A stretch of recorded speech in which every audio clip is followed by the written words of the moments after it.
Ay, good morning, Cha. Good morning po sa kay Ted at sa viewers ninyo.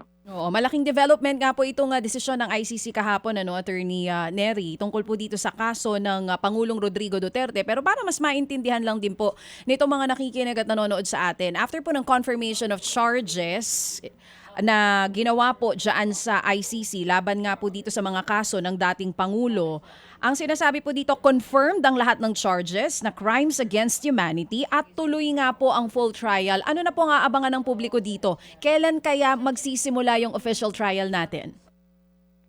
Well, actually hindi natin alam kung kailan magsimula, pero ang next process kasi diyan mag-appoint yung presidency ng ICC ng trial chamber. So unlike dito sa atin, doon sa ICC, iba ang judge ng trial, iba ang judge ng pre-trial, iba ang judge ng appeals chamber, para walang masabi yung akusado na, natalo ako doon sa confirmation, tapos ngayon ikaw pa rin yung mag-decide ng trial ko. So magkahiwala yon. So i-convene yun, at sana naman mabilis yon kasi may judges na dyan sa trial division na at least 6.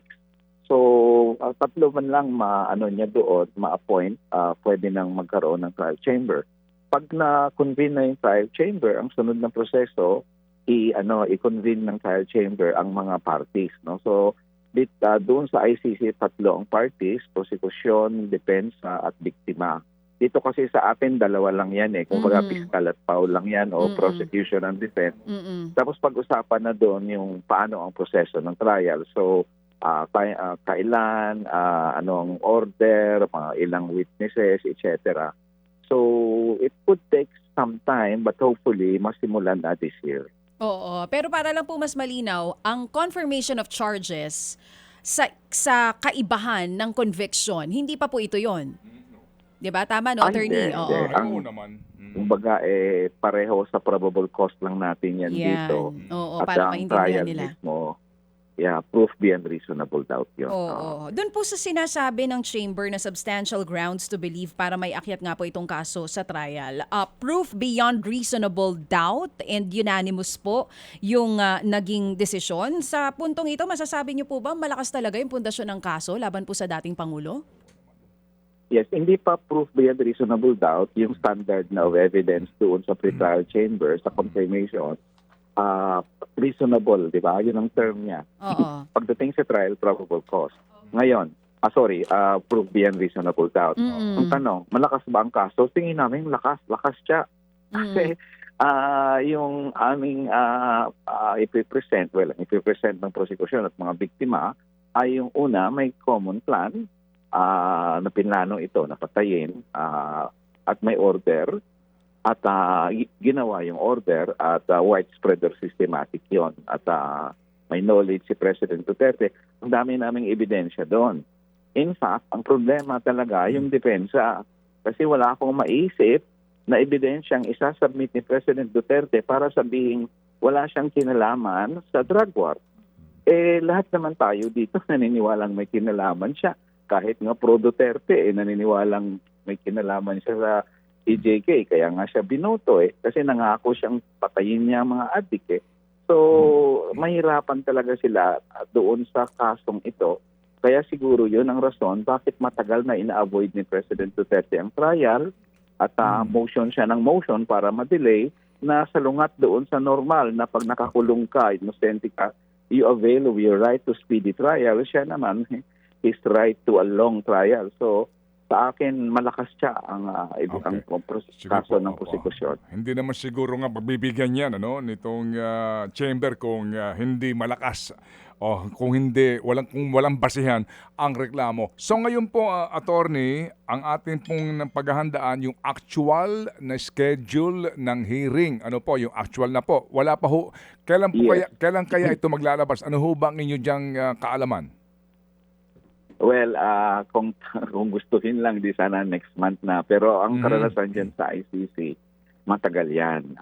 It will take months for that. So, kasi pagko-convene yan at alam mo na, lalo na pag maraming objection sa depensa, pwedeng tumagal yan. Kasi ang ICC, dito naman siguro walang masabi yung Duterte matindi ang pagpahalaga nila sa due process rights ng akusado. Opo, opo. So sa process na yon, marami pang pwedeng erase ng mga Duterte dyan.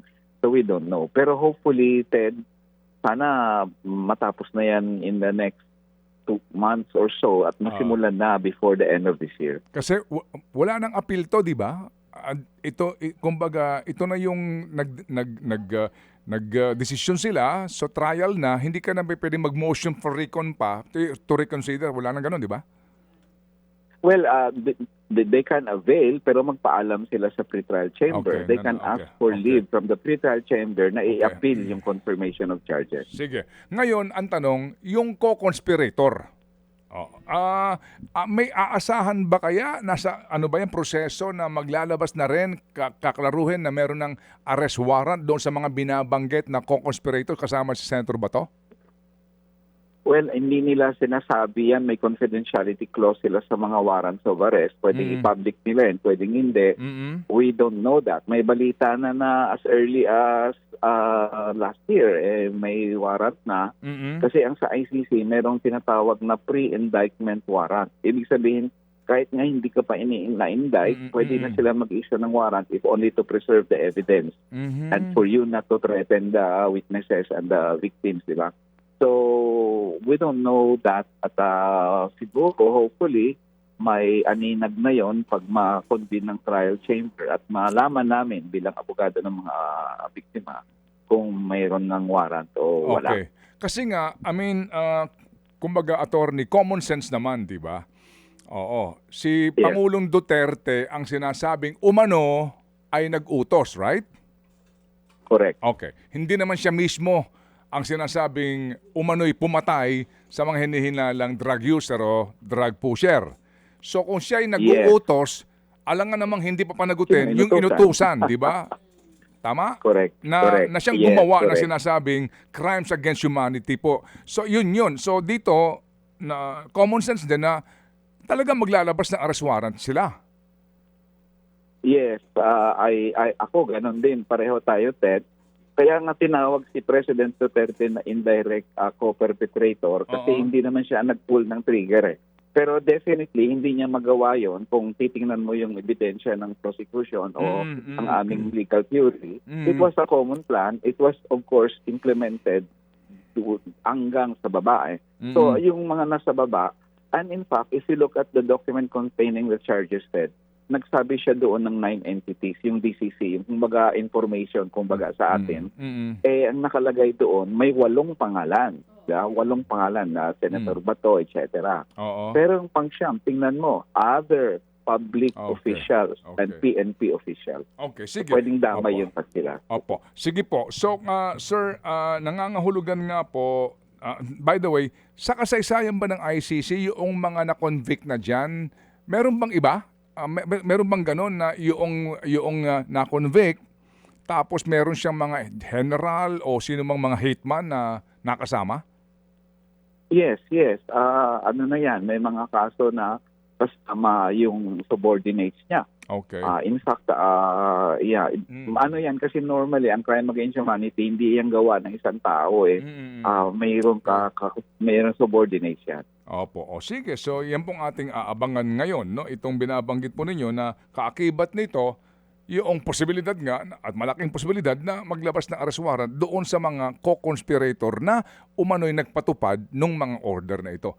Salamat po, Attorney Nery, at mabuhay ang inyong hanay sa gitna rin po ngayon na nagbabakbakan ng mga komento ng mga nakikinig sa amin na magkabilang kampo.